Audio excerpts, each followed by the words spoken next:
I was angry that no one else had ever suggested doing this.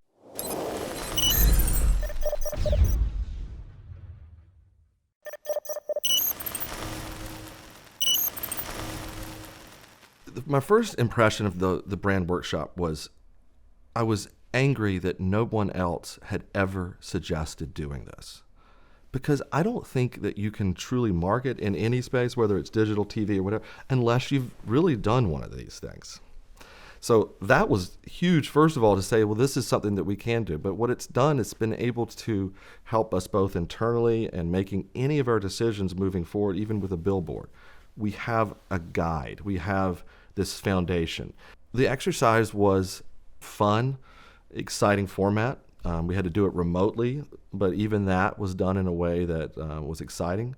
When we came away from it, we were able to personify our brand, and we were able to come away with some words that distinguishes us completely from our competition. Now, these are the things that we kind of knew, but we had never been through a process to put them out there and to see them. I can talk about that brand exercise for a while because it did a lot of things. It helped both with the marketing, it helped internally, and it was a culture team building exercise.